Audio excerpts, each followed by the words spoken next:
좀 살려주세요. 배가 기울었어요. 제가 어쩌다고요? 배가 기울었어요. 그랬어요. 사람이 혹시 빠져있거나 그런 사람 있어요? 네.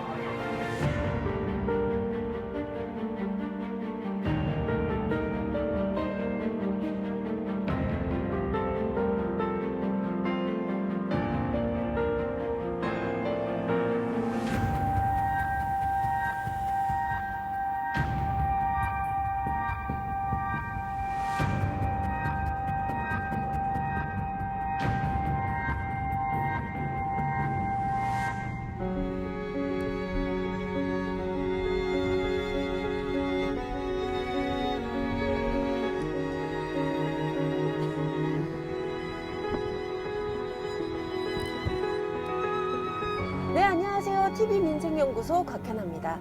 네, 세월호 참사 6주기 추모 행사가 전국 곳곳에서 열리고 있습니다.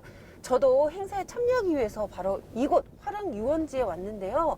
자, 오늘 행사는 아주 독특하게도 개인 차량으로 이렇게 같이 이동하면서 추모하는 행사라고 합니다. 근데 아무래도 이 코로나19 때문에 좀 들어갈 때 여러 가지 이렇게 좀 뭐 발열 체크라든지 이런 거 하시는 것 같아요. 한번 볼게요. 안녕하세요.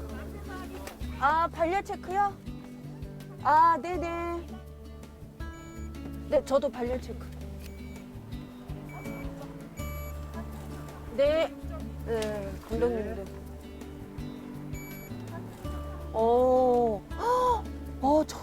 정말 많은 분들이 오셨어요. 네. 야, 전국에서 다 모이신 거 아닌가요?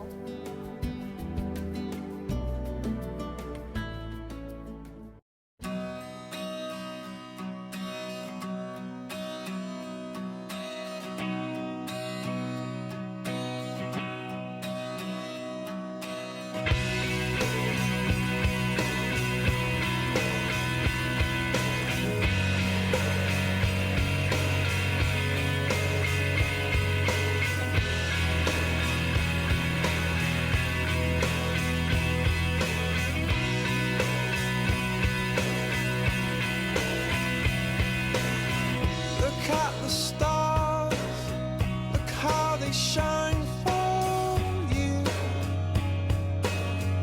And everything you do, yeah, they were all yellow. I came along, I wrote a song for you. 네, 안녕하세요. 네, 잘 지내셨어요? 네네. 네, 오늘 저희 이렇게 또 촬영 협조해 주셔서 감사합니다. 네. 아닙니다. 이렇게 와주셔서 또 얘기 들어주셔서 감사합니다. 네, 일단 이동하시죠. 네. 네. 구하지 않았다. 진상규명, 책임자 처벌, 대통령이 제가 촬영을 잘 못해가지고. 네, 아이고. 시청자분들은 인사 좀 예. 부탁드리겠습니다. 반갑습니다. 4.16 세월호 참사 가족협의회 집행위원장 맡고 있는 예은이 아빠 유경근입니다.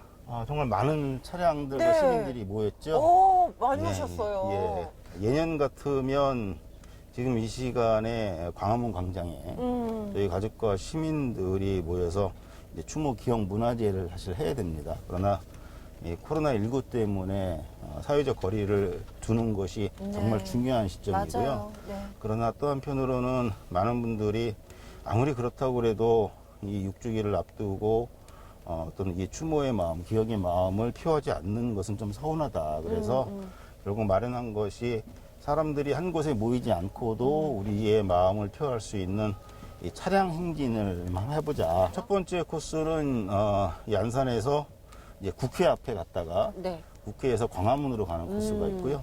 두 번째 코스는 이 안산에서 같이 출발해서 이제 검찰청, 서초동 검찰청 앞으로 갔다가 또 광화문으로 가는 코스가 있습니다. 네. 그럼 오늘 저희는 어느 코스로 가나요? 우리는 국회 앞을 거쳐서 국회 갈 것 앞으로. 같습니다. 아, 네, 알겠습니다. I swam across, I jumped across for you. Oh, what a thing to do. 'Cause you were all yellow. I drew a line. I drew. 생각하다가 눈물이 좀 나서 서민들의 촛불로 많은 것들이 좀 바뀔 거라고 사실 기대를 했는데 세월호에 대해서는 크게 바뀐 게 없는 것 같아요. 진실에 대해서도 크게 규명이 된 것이 없고 그래서 그런 유가족들의 아픔 이런 것들이 정말 진짜 진정한 치유가 될 수 있게 명확한 진상 규명과 거기에 대한 좀 조사 이런 것들이 정말 적극적으로 추진이 되었으면 좋겠습니다. 이번 선거를 계기로 좀 세월호와 관련된 법들이 빨리 개정이 됐으면 좋겠습니다. 모든 거에 최우선에서 진상 규명이겠지요. 아직도 진상이 명확히 밝혀졌다는 생각은 안 들고요. 진상 규명을 위해서 좀 더 시민사회도 그렇고 정치권도 그렇고 좀 더 많은 노력이 필요할 것 같고요.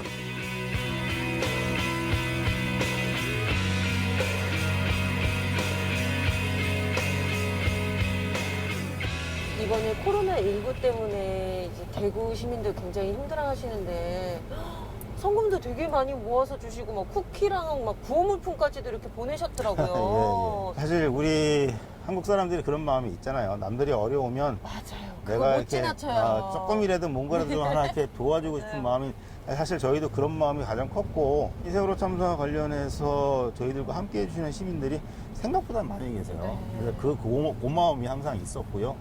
이렇게라도 조금 저희가 보답을 하면 좋겠다는 마음으로 시작을 했는데 이게 이제 시민분들이 워낙 뜨겁게 같이 해주시다 보니까 본의 아니게 좀 규모가 좀 약간 좀 커지긴 했습니다. 너무 이렇게 훈훈하고 참 너무 감사하더라고요. 속보가 뜨거나 뉴스에 나오면 저희 가족들이 갑자기 하던 일 멈추고 멍하니 다 쳐다봅니다. 야, 또 사람들이 다치거나 죽으면 안 되는데 또 희생당했다는 소식 들으면 아유, 저 유가족들은 또 어떡하냐.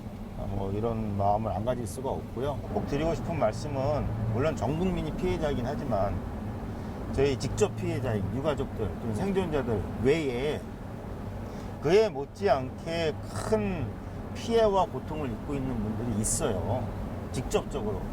그게 바로 세월호 참사 당시에 안산과 또 진도에서 함께 하셨던 수많은 자원봉사자분들, 승객들을 구하겠다고 다 내팽개치고 내려왔던 그 수많은 잠수사분들. 사실 이 민간 잠수사분들이 안 오셨으면 아마 지금도 못 찾은 승객들이 훨씬 더 많았을 겁니다. 맞습니다. 지금 저희가 얘기한 동안 국회의사당이 보이네요. 네, 저희가 지금 여의도 국회의사당 근처에 지금 왔고요. 지금 속속들이 이제 저희 시민분들도 같이 이렇게 행렬에 동참해서 이제 일렬로 지금 가고 있습니다. 차량 행진하고 국회 앞에 도착은 했지만 저희가 집회를 하려고 온 건 아니거든요. 네. 그래서 차에서는 내리지 않을 거고요. 네네. 차를 상태에서 국회 앞 대로를 이렇게 유턴을 한 두어 차례 하고 그리고 다시 이제 바로 광화문으로 이동을 할 겁니다.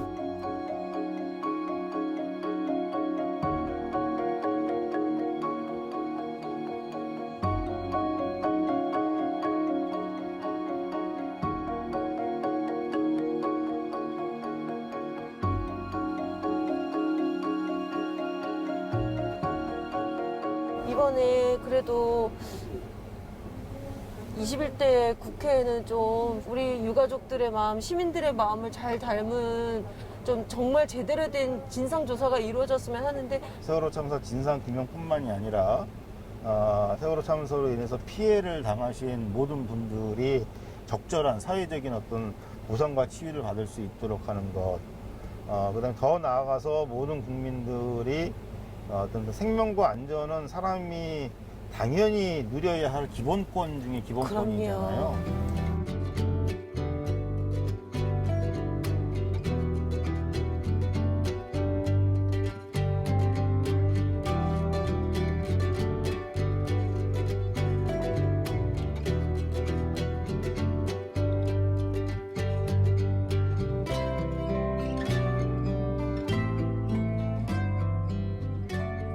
네, 4.16 세월호 참사 6주기 슬로건이 있습니다.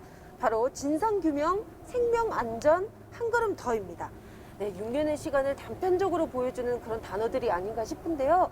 자, 오늘 이렇게 저희가 두 분을 모시고 6년 동안 어떤 일이 있었고 또 앞으로 해결돼야 될 문제점이 무엇인지 저희가 얘기 함께 나눠보도록 하겠습니다. 시청자분들께 좀 인사 좀 부탁드립니다, 어머니. 안녕하세요. 저는 다정고등학교 2학년 3반 김시연 엄마 윤경희입니다. 네, 어머님도 되게 답답하신 부분이 있을 것 같아요.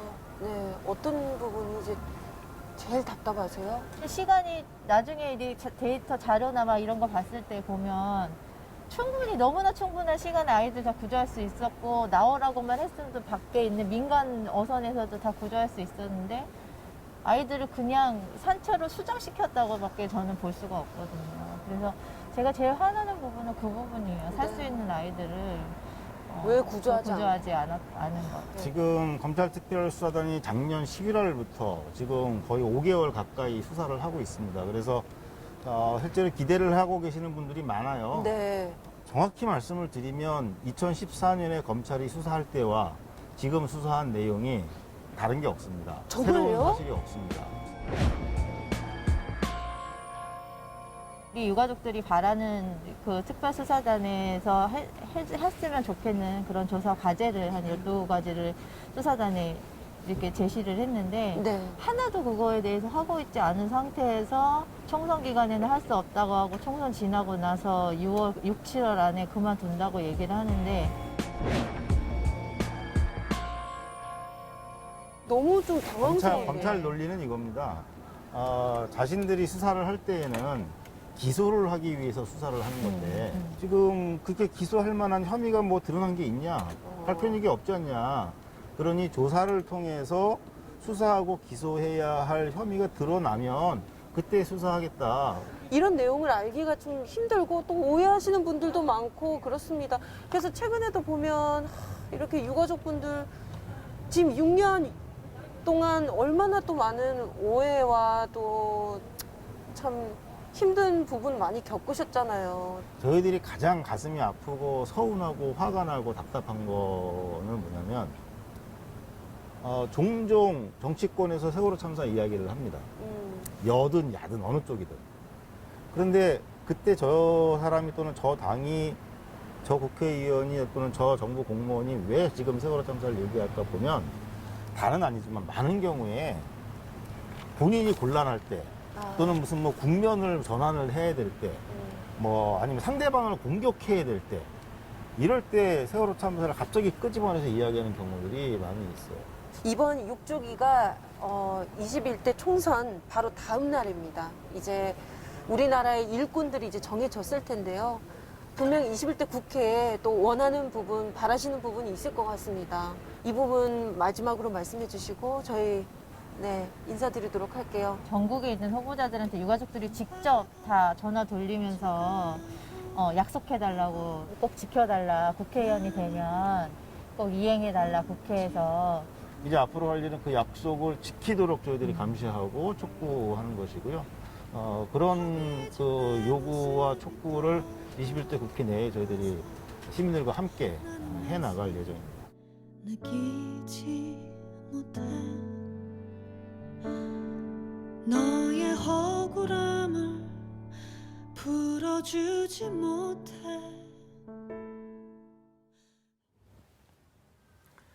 시민 여러분 안녕하십니까? TV민생연구소입니다. 총선 민심은 무서웠고 코로나19 확진자 숫자는 20명대 초반대로 떨어졌습니다. 오늘은 그리고 우리 모든 국민들에게 엄청난 상처와 고통을 안긴 세월호 참사 6주기입니다. 네, 그렇습니다.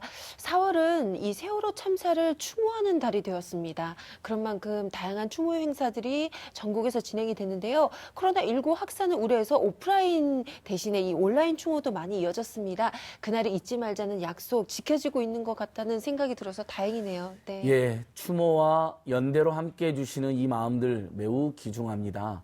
아마 그것 때문에 투표에 적극 참여하신 분들도 있을 거라 생각하는데요. 하지만 정말 끝맺지 못한 숙제가 있습니다. 세월호 참사 유가족들이 밤낮으로 염원하는 것은 가장 기초적인 제대로 된 진상규명입니다. 도대체 그날 왜 우리 아이들이 그렇게 죽게 내버려 준 것인지 그 진상규명 하나 제대로 밝혀진 게 없지 않습니까? 그래서 TV민생연구소는 방금 세월호 추모 차량 행진뿐만 아니라 청와대 앞에서 세월호 참사 진상규명을 요구하면서 1인 실화하는 유가족분들을 만나고 왔는데요. 고 임경빈 군의 어머니 전인 선생님을 저희가 함께 만나봤습니다. 지금부터 방송으로 보시겠습니다.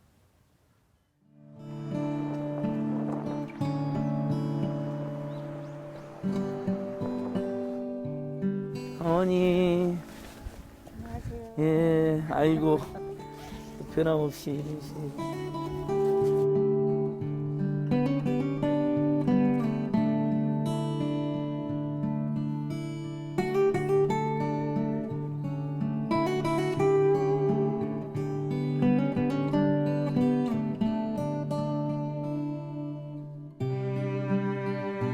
특별하게 107년에 이제 이른시를 이렇게 돌입하게 된 계기가 있으신 거죠? 경빈이 기록을 예. 요청하다가 그동안에 보여지지 않았던 기록이나 영상들을 다시 이제 추가로 저희가 발견을 했잖아요. 아, 정말 살리려고 했던 위지조차도 없었고 그냥 제가 보기에는 아, 이게 하나라도 나오면 안 되고 다 죽어서 나와야지만 끝나는 거였구나라는 걸 저는 판단을 했었거든요. 사망 시간도 막 여러 개가 있었고 그리고 장소도 우리가 발견된 위치도 여러 개였고 그러다 보니까 더 요구를 하게 된 거예요.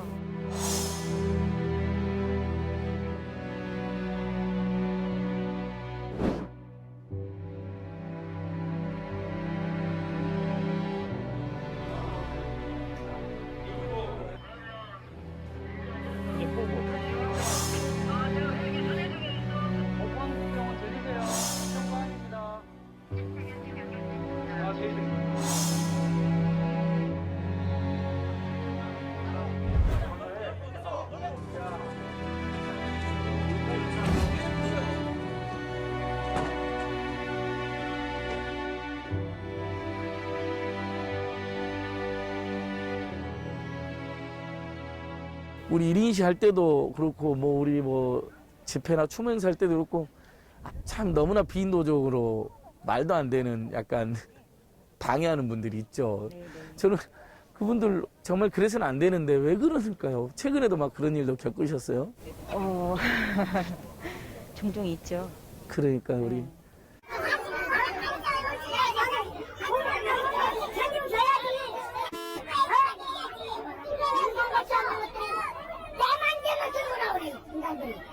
아니 그리고 정신 거라고 제가 돈 받아서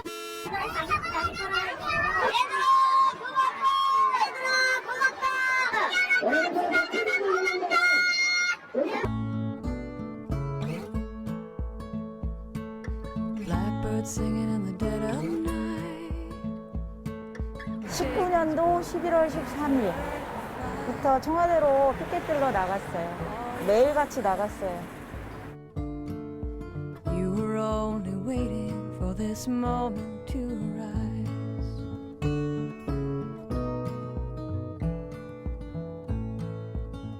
아이들하고 아예 처음부터 했던 약속이었고 그 시간 그 자리에 그렇게 가서 약속을 지키고 있는 것 같아요. 생각을 안 할 수는 없겠죠. 갑자기 눈물이 쭈르륵 나고 그러면 조금 어떡하지? 전에는 막 몰래 눈물도 훔치고 그랬었는데 지금은 너무 아프다 보니까 뭐라 그러죠? 그냥 너무 딱딱하게 굳어있다라는 느낌?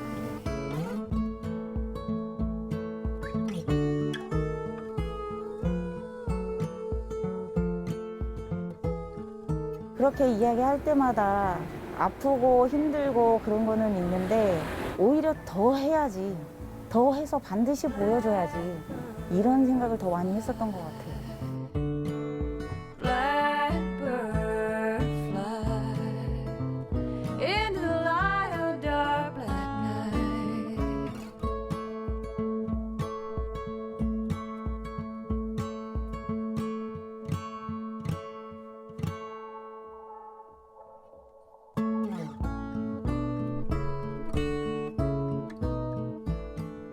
Blackbird singing in the dead of night.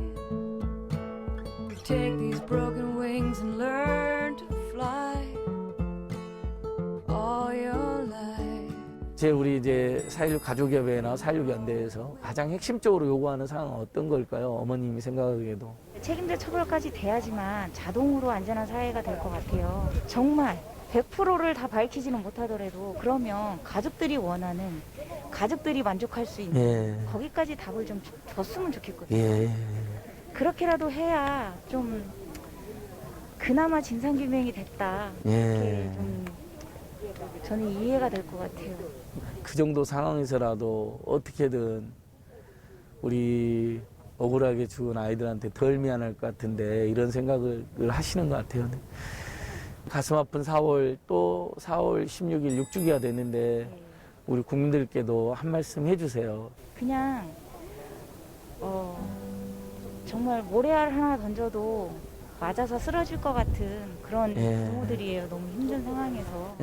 지금은 함께 조그만 관심이라도 가져주셔서 진상규명할 수 있도록 함께 좀 목소리를 내주셨으면 고맙겠습니다. 그리고 관심도 좀 많이 가져주시고요. 마음으로 지지만 좀 해주셨으면 좋겠고 지켜만 봐주셨으면 좋겠습니다. 예, 어머니.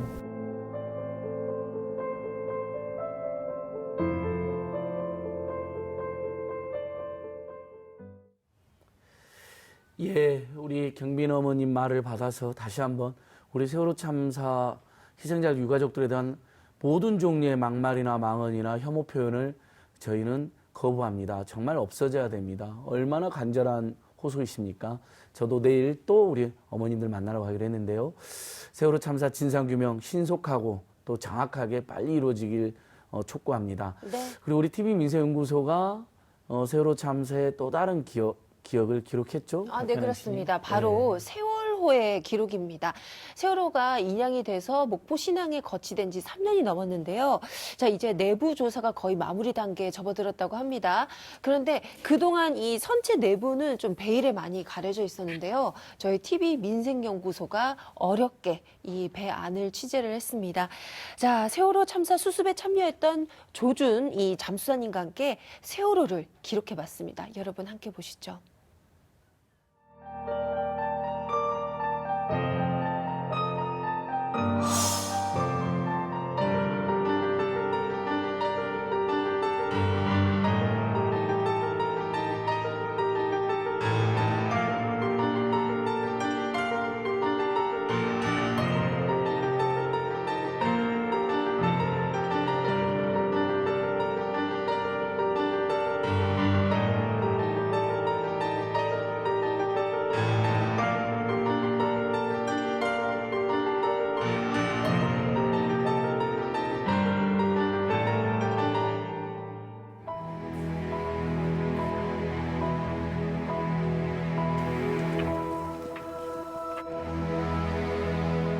전주 사는 조준입니다. 잠수하는 것이 직업이고요.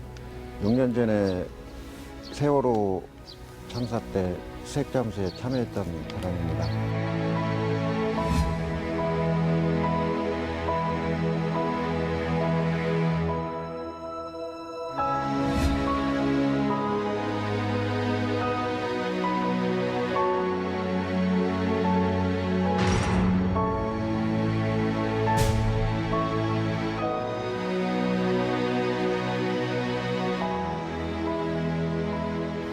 입구에서는 예전에 본 적이 있는데 이따가 이제 들어가서까지 확인해 보는 건 처음이에요.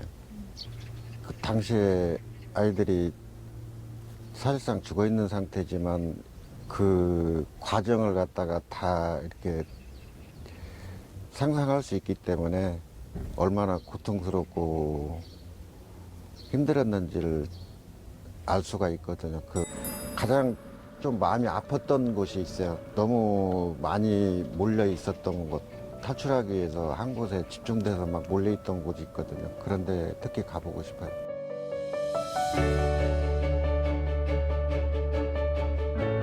세월호 내부가 이제 언론에 공개된 지는 18년, 19년 둘 다 있었는데 이제 자세하게 공개되는 거는 이번이 처음입니다. 저희가 이제 안전상이나 보안상의 문제로 기관구역과 조타구역 제외하고 화물구역과 객실구역은 돌아보시면서 이제 기관구역을 지하 1층으로 두자면 1, 2층을 화물구역으로 두고 3, 4층을 객실구역으로 합니다. 지금 보이시는 면적이 좌현 부분인데 이곳이 참사가 일어나고 해저면에 맞닿아 있었던 부분입니다. 맞닿아 있었던 부분들이 특히나 더 녹이 쓸어 있습니다. 이게 지금 여기서 봐갖고도 잘 몰라야지. 들어가 봐야 이게 얼마나 들어오고 그러지. 실질적으로 멀리 떨어져가지고.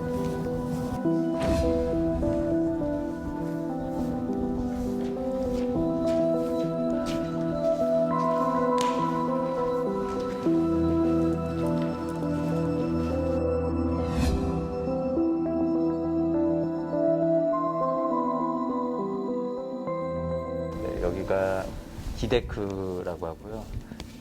이 위층이 C데크인데 C데크는 차량과 이제 자파들을 이제 실던 화물 구역입니다.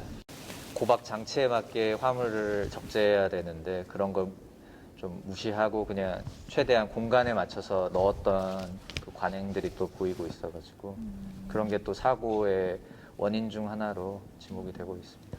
배가 이렇게 올래 좌우로 움직이는 횡동여가 자연스러운 운동이거든요. 근데 이제 옆으로 이제 기울였다가도 다시 서게 하는 게, 오뚜기처럼 서게 하는 게 이제 복원성인데, 화물들이 제대로 고박이 안 돼 있으면 이렇게 휘청하는 순간 화물들이 한쪽으로 치우쳐 버려가지고 이제 다시 오뚜기처럼 쓸 수 있는 복원성을 상실해 버리거든요. 이게 이제 선체에 쓰러지는데 악영향을 끼친 거는 확실합니다.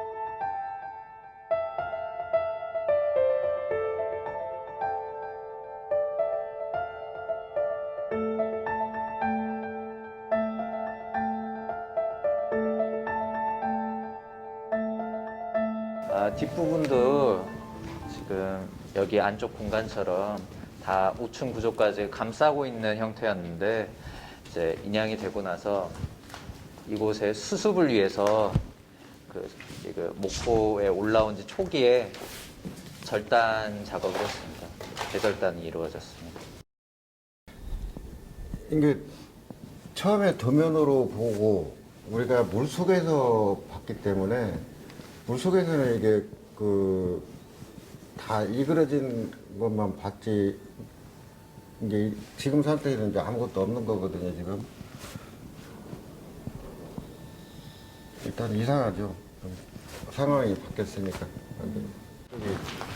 완전히 이렇게. 네, 주저앉아 버렸습니다. 워낙 크니까 무게가 있으니까 그냥 철판이 완전히 종이짝들은 그냥. 기관차들.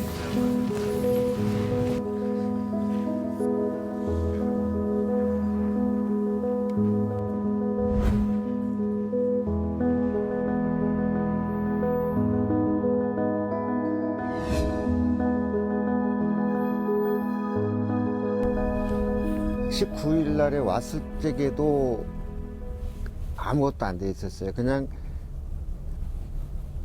우왕장이었어요, 우왕장. 어디가 주체인지, 어디가 주관을 하는 거고, 어디서 누가 어떻게 통제하는지 그런 체제가 안 돼 있었어요. 그나마 이제 민간 잠수사들이 들어가면서 좀 체계가 잡히기 시작한 거네요. 그러죠. 이게 22, 3일 이제 그때 되면서 이제 리베로 바지라는 것이 들어왔고, 수색 작업하는 그 자체를 예를 들어 해경에 의해서 군인하고 이렇게 서로 전부 이렇게 합의를 해가면서 일어나 시켜서 작업을 체계적으로 해왔죠, 그때부터.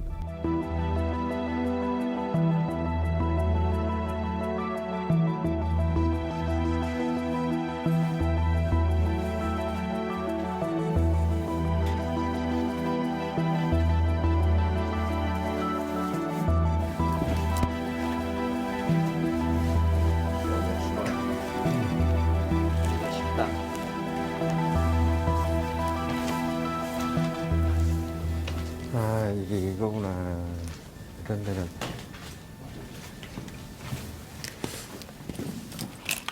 이쪽에 이건 맞죠? 여기. 나는 이 통로를 들어갔었거든. 네. 근데 우리 들어갈 때보다 더 우그러진 건가. 이런 사이에도 혹시 있을지 모르니까 시즌이 있을지 모르니까 이렇게 다 들어가서 저 끝에까지 확인을 해야죠. 가서.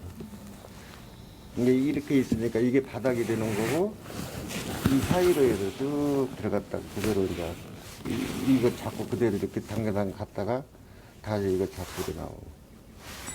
기억이 나세요? 네. 오니까 보니까 생각나죠. 군대에서 사용하는 군인들이 썼던 장비로 엠브리컬에다가 헬멧에다가 뒤에 공기 탱크를 맨 상태에서는 들어갈 수가 없어요. 좁아서. 장비를 많이 가지고 내려가면은 공간 협소하기 때문에 네, 걸리죠. 못 들어가고. 수가 없었네요. 네. 위험하잖아요. 장비 제대로 안 챙겨서 내려. 아무래도 장비가 이제 위험하지만 장비가 간단하면은 좋은 데도 갈 수 있고 빠르죠. 신속성이 있죠. 그래서 그렇게 선택을 한 거죠. 우리 위험성은 제껴두고 우리가 해야 되는 목적이 더 우선이니까.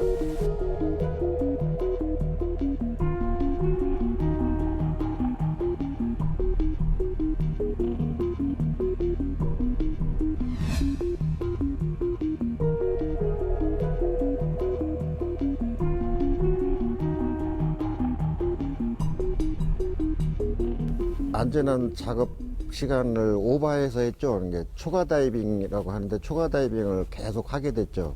조류도 센 데다가 이렇게 물이 계속 회전하고 움직이기 때문에 시야가 또 워낙 안 좋고요. 이 잠수하는 여건은 가장 안 좋은 여건이었어요.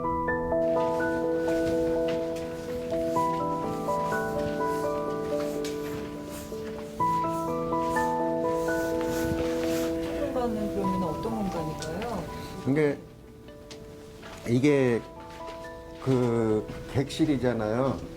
이게 객실이면은 이게 예를 들어 여가 문이고 침대가 2개나 이제 있어요. 양쪽으로. 길이가 한 4, 5m 되잖아요. 이게 이렇게 세워져 있으니까 세워져 있을 적에는 여가 천장이 되는 거고 저가 바닥이 되니까.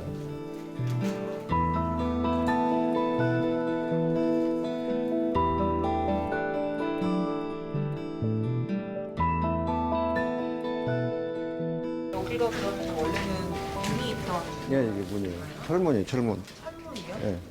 이게 애들이 이놈을 밀어갖고 철문이 다 부서져 버릴 정도 됐는데, 이제 여기서 못 나가고, 이놈이 이제 여기에 물려있으면 이 문도 못 연단 말이에요, 또.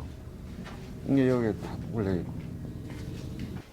아무래도 이제 남자들이 머슴 애들이라 힘이 세서 더 그랬는가는 몰라도 힘보다도 그것은 마지막에 어떤 단말마의 힘이에요. 맨손으로 그걸 문을 갖다가 했다는 것은, 그렇게 부셨다는 것은.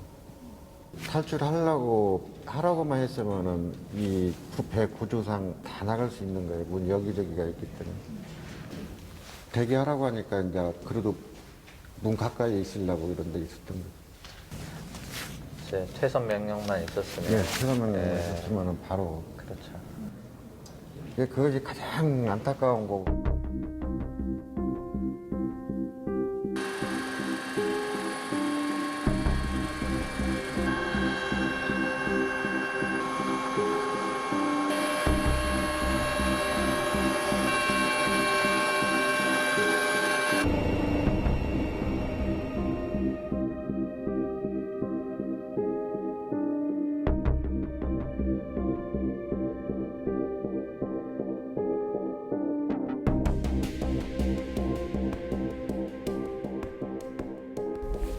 늘 옆에서 이제 우리들 스스로도 가능한 빨리 수색을 해야 된다는 어떤 책임감이나 이런 게 있었기 때문에 가능한 빨리 많이 하려고 그렇게 한 거고, 유가족분들이 옆에서 얼마나 이렇게 슬프고 마음이 아프겠어요. 그것을 생각하면은 편안하게 있을 수가 없죠.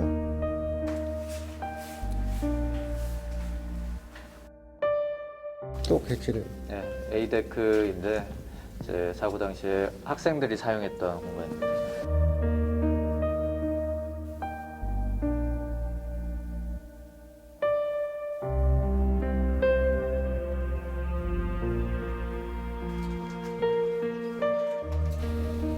지금 이게 이 파이프 자체가 저쪽에 바깥에 있는 건데 이게 와 있는 거지. 베란다가 있어서 네. 아이들이 충분히 나갈 수 있었을 것 같은데요?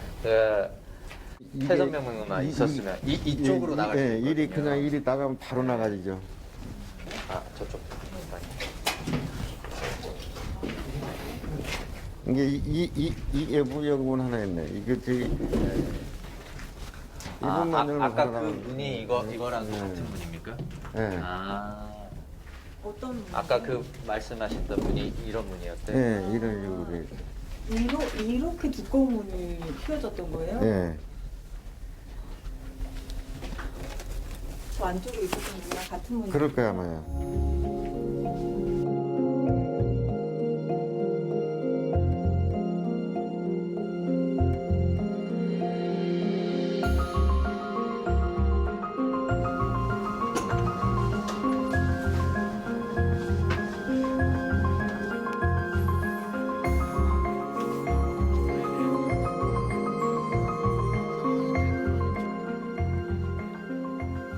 이것은 제가 일기 쓴 거예요.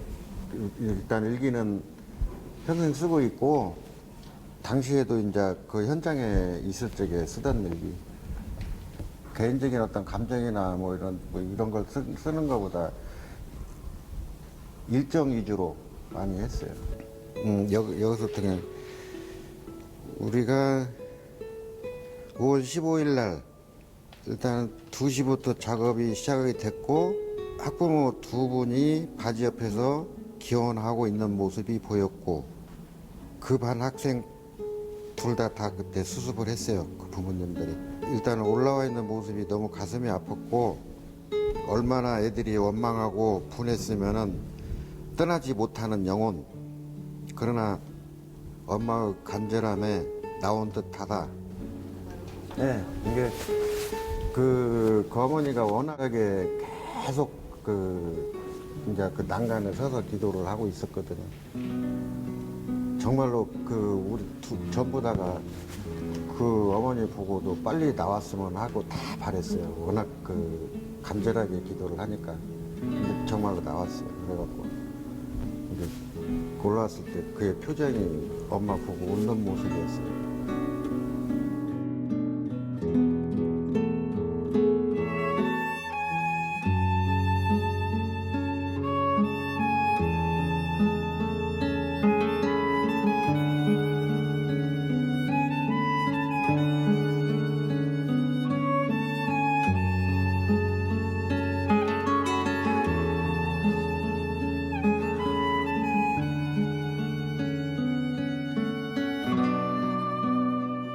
여기가 이제 이렇게 있으면 여기가 천장이 되는 거고 저가 바닥이잖아요.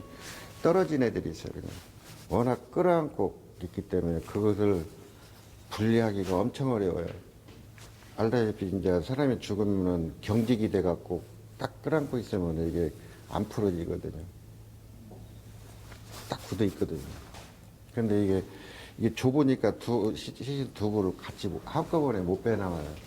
이게 머릿속으로 예를 들어서 애하고 대화하듯이 야 이제 좀 달래면서 좀 바로 다시 데리러 올 테니까 놔주라 하면서 얘기하고 분리시켜갖고 데리고 나오고 다시 다르가 제가 그런 식으로 하죠.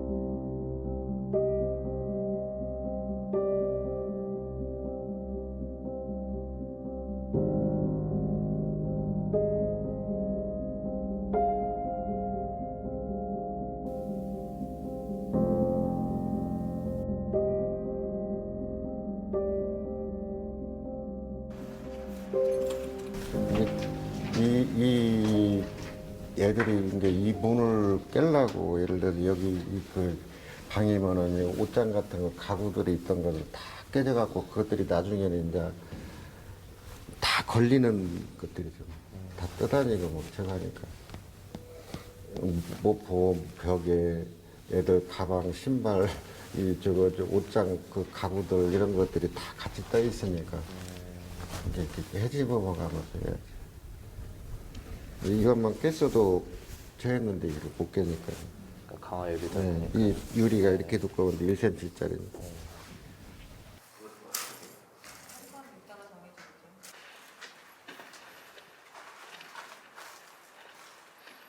처참하게, 쉽게 말해 처참한 상태예요. 그냥 말 그대로 처참한 상태.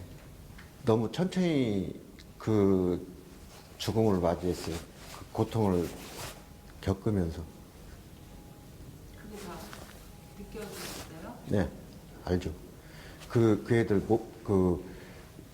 죽어 있는 상태에 몸 자세가 그러니까 다 저항을 하면서 죽었으니까. 마지막까지. 예. 거기서 느끼는 거는 한 가지밖에 없어요. 그 원망. 애들이 다 원망하고 죽었을 거예요. 어른들. 책임지지 않는 사람들에 대해서 원망하고 죽었을 거예요.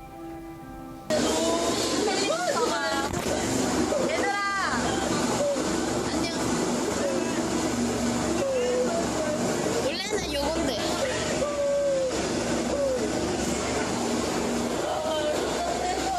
되게 많이 기울어 있다. 아, 기울어졌어.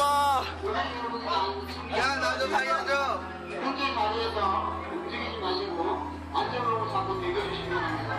진짜 침새는 거. 야, 쏠릴 것까지 장난 아니야. 여기 좀 쏠려. 야, 여기 좀 부딪히게.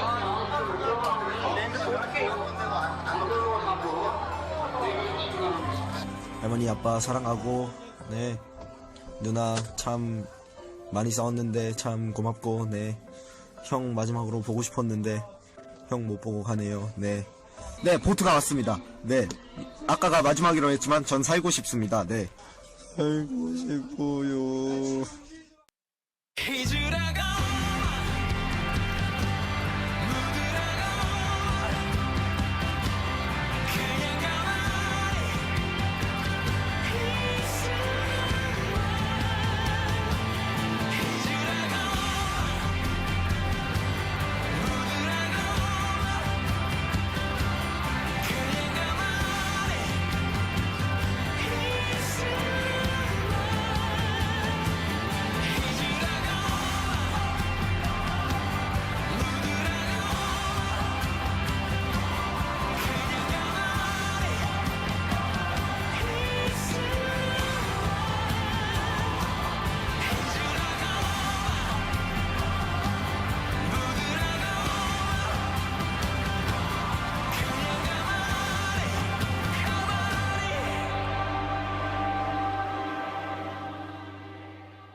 많은 변화가 왔죠.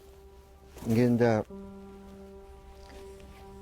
그 잠수로 인한 잠수병 뭐 이런 것보다도 어떤 그 첫째는 분노가 많았고요.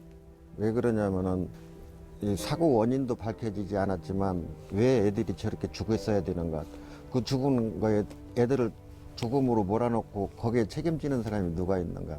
책임져야 될 사람들은 다 빠져나갔잖아요. 지금도 그렇고요. 아직까지.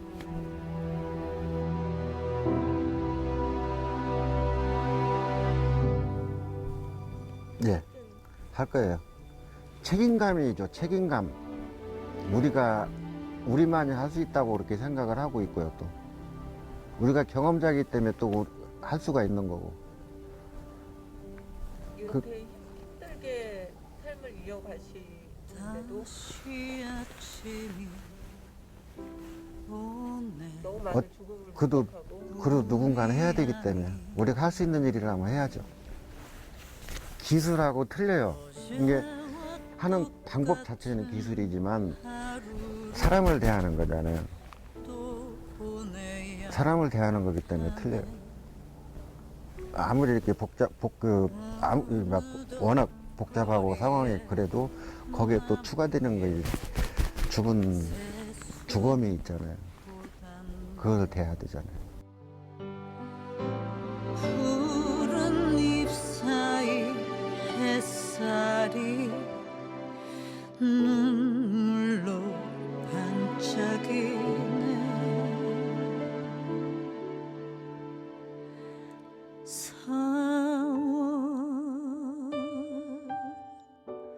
꽃은 예, 우리 아이들 모두 살릴 수 있었는데 도대체 왜 저런 만행이 벌어진 것일까요? 너무나 답답하고 속이 터집니다.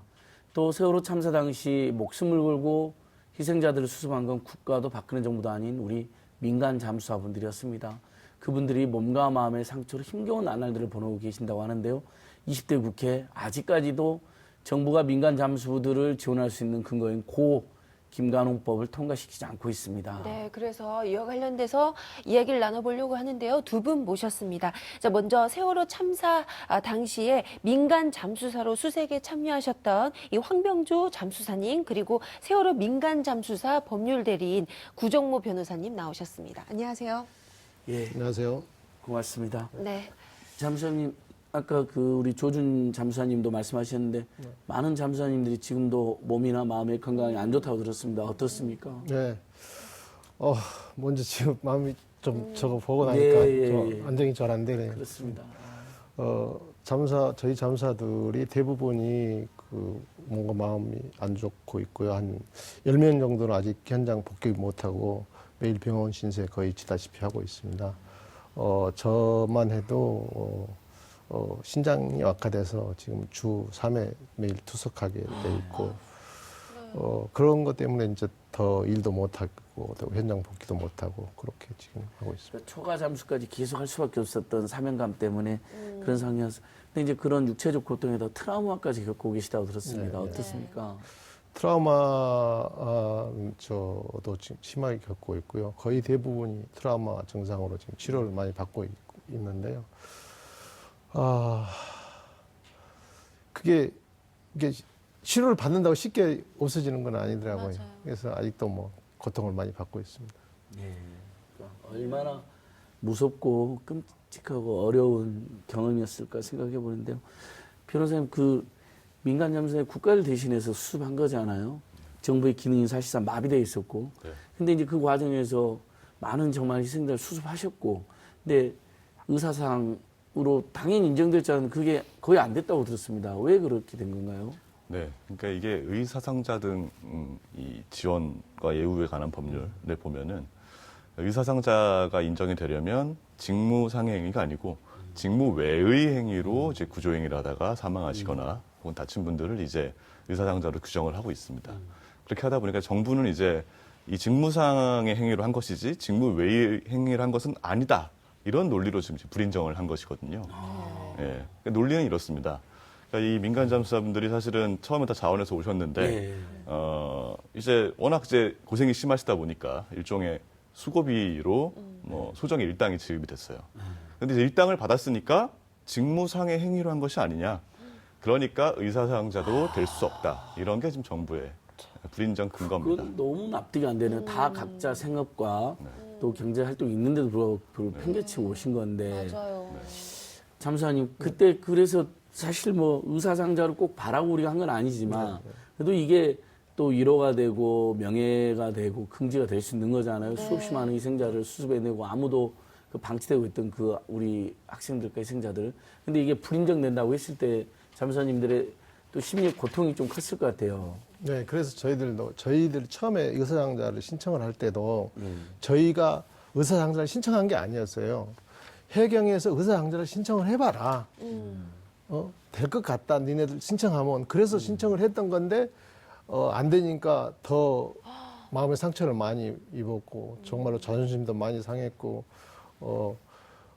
그것 때문에 더 2차적인 고통이 더 컸습니다. 인정이 되지 않는 것도 참 납득이 안 네. 되는데, 그러면 지금 치료비 같은 것도 전혀 치료비는 지금 해경에서 해주고 있습니다. 네. 그래서 그것도 무슨 법이 고쳐져 겨우 된 건가요? 어떻습니까? 그러니까 이제 과거에 순환구호법이라는 법이 있었습니다. 순환구호법. 예, 근데 지금은 이제 이름이 바뀌어가지고 수산구조법이라고 이제 약칭으로 부르는데요. 예.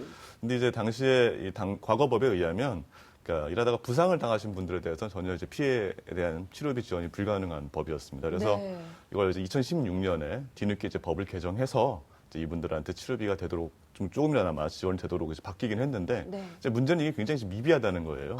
네, 실제로 굉장히 이 중증 질환이나 이런 부상에 대해서는 사실상 치료비를 지원이 어렵다라는 게 현재 정부의 입장입니다. 아, 그래요? 아니, 중증일수록 더 지원을 해드려야 될 것 같은데. 그러니까 뭐 물리치료나 뭐 골개사나 이런 부분들은 또 빠져 있나요? MRI 물리치료는 되고 있는데요. 네. 이제 골개사는 이게 저희 이제 그 피해 보호상에 빠져 있는 거예요. 골개사는. 그래서 골개사는 좀 말씀하셨듯이 그 규정에 보면 MRI는 골개사는 주기적으로 MRI를 찍어서 확인을 해야 되거든요. 근데 그 규정에는 MRI는 못 찍게 돼 있어요. 그럼 이제 MRI 찍는 건 우리 비용으로 내야 되는 거네요, 참사님들 비용으로. 그런데 뭐 MRI 찍기도 하더라고요. 또 근데 뭐 그 규정에는 안 돼 있는데 MRI 또 찍었는데도 또 통과도 되기도 하고 뭐 하여튼 어떻게 너무 기준이 없어요. 들쭉날쭉한 건데 결국 그래서 저희 많은 국민들이 고 김관홍 참사님을 기억하고 있지 않습니까? 네. 우리 정말 너무나 안타까운 선택하셨는데 그래서 고 김관홍법 개정안 뭐 박주민 의원도 내고 많은 분들이 응원했는데 변호사는 어떻게 됐습니까? 이거 통과 안 된 거로 알고 있는데요. 네, 맞습니다. 사실 정확히 말하면 김관항법은 정식 명칭은 이제 4.16 세월호 참사 피해 구제 및 지원 등을 위한 특별법 일부 개정 법률 아닙니다. 그러니까 이제 현행 이제 법상으로는 이 지금 당시 세월호 참사 당시에 승선을 해서 사망하신 분이거나 아니면 그 가족분들만 지금 이제 이 법상 피해자 또는 희생자로 규정을 하고 있어요. 그러다 보니까 이제 세월호 참사 이후에 이제 민간 잠수사분들처럼 오셔가지고 뭐 구조 활동이나 수습하시던 과정에서 뭐 부상을 당하거나 피해가 생겼다. 이런 분들은 이제 법상 희생자나 피해자가 좀 되지 못하는 상황인 거죠. 그래서 이런 분들도 이제 이런 개념에 포함을 시키자라고 하는 것이 이제 김관홍법의 핵심 내용입니다. 네. 저 그런데요, 참 이 부분이 좀 놀라웠어요. 정부가 이 세월호 참사 민간 잠수사 피해 배부상에 대해서 이런 대답을 내놨습니다. 일반 원칙과 선례에 반한다. 이런 이유로 이 피해자 범위 확대에 굉장히 부정적인 입장을 이렇게 내비쳤는데 전 이 말이 이해가 안 가요. 일반 원칙과 선례에 반한다. 이게 무슨 근거로 이런 얘기를 하는 건가요? 예, 그러니까 뭐 이렇습니다. 사실 법상 이제 통상적인 사고의 경우 일반적인 사고라고 한다면은 그 사고로 인해서 직접적인 피해를 입은 사람에 대해서만 손해배상이 가능하다. 이제 이게 손해배상의 일반적인 원칙인데요. 정부가 말하는 일반 원칙이라고 하는 게 바로 이 일반 원칙을 얘기하는 것입니다. 그런데 원칙이 있으면 항상 예외가 있는 거잖아요. 그러니까 사실 세월호 참사와 같은 사고를 이런 일반적인 무슨 교통사고와 같은 사고로 볼 수는 도저히 없는 것이죠. 그렇죠. 예, 아니 아이들이 멀쩡히 살아있는데 구조도 안 됐고 또 시신 수습해야 되는데 안 돼서 잠수사님들이 뛰어든 건데 맞아요. 예외적인 상황이잖아요. 잠수사님 그렇지 않습니까? 이거 컨트롤 타워도 없었던 그런 상황이었는데. 아니 그냥 일반 교통사고면 저희들이 사실 갈 일도 없었죠. 맞아요. 애들 또 구하지도 않고 수습도 안 되고 있으니까 가신 거잖아요. 다들 안타까워가지고. 컨트롤 타워도 말씀하셨는데 초창기에는 컨트롤 타워가 거의 죽었다고 보면 되는 거예요. 저희 처음에 갔을 때는 정말로 그 질서가 너무나 하나도 없어서 꼭 전쟁터 같은 느낌 그런 느낌이었거든요. 이게 뭐 컨트롤 타워도 없었고 뭐 아무것도 안 돼 있는 상태. 하다못해 저희 의식주 자체도 안 돼 있었던 상태였습니다. 답답합니다. 그래서 근데 제가 법사위까지 아니 이게 지금 상임위는 통과됐죠. 맞습니다. 김관홍법. 법사위에서 발목이 잡혔다는데 또 그 예전에 그 법사위에 무조건 그 발목 잡던 몇몇 의원들이 발목 잡은 건가요? 네, 맞습니다. 그러니까 또 당시 그런 건가요? 맞습니다. 당시 회의록 이제 보면은 그 자유한국당의 당시 윤상직 의원이 이제 이 반대 근거를 크게 세 가지 논거를 들었어요. 그러니까 첫 번째는 뭐 이미 다른 지원 법률이 있다. 두 번째는 산재와 관련되거나 그런 중복될 가능성이 있다. 세 번째는 이 민간 잠수사분들이 뭐 사실 세월호 참사의 피해자라고 보기는 어려운 것 아니냐. 이런 세 가지 논거를 들었는데요. 사실 셋 다 말이 안 되는 얘기죠. 참 답답합니다. 저희 시간이 이제 부족한 관계로 짧게. 갑자기 또 숨이 또 막힙니다. 저도요. 21대 국회 이제 다 꾸려졌는데 이분들께 꼭 하고 싶은 말, 한 말씀씩 부탁드립니다. 먼저 참사님. 21대 국회는 진짜 정의로운 사회, 정의가 살아있는 사회가 됐으면 좋겠고요. 저희들처럼 피해를 보는 사람들이 온전한 보상을 받을 수 있는 사회가 됐으면 좋겠습니다. 네, 맞습니다. 그러니까 국가를 대신해서 목숨 걸고 일하신 분들을 이렇게 외면한다는 것은 구 변호사님도 한 말씀 부탁드립니다. 예, 그러니까 뭐 사실 이 사건처럼 비슷하게 국가적인 재난이 있었을 때 미국이나 일본의 예를 보더라도 예컨대 일본 같은 경우에도 후쿠시마 사고가 나고 나서 이 피해 보상을 할 때 실제 피해자분들 이런 분들이 다 이렇게 직접 이 심의 과정에 참여할 수 있는 길들이 보장이 됐습니다. 9.11 테러도 마찬가지였고요. 우리나라도 만약에 이제 21대 국회에서 김관영법이 개정이 된다면 이런 피해자분들이 같이 참여할 수 있는 그런 형태의 개정이 꼭 되었으면 좋겠습니다. 네. 오죽하면 그 김관웅 잠수사님이 앞으로 이제 엄청난 이런 사고나 뭐 재난일 때 국민들 부르지 마라. 오죽하면 본인이 제일 먼저 달려가서 함께 구조했던 분들이 이렇게 절규하셨겠습니까? 네, 그렇습니다.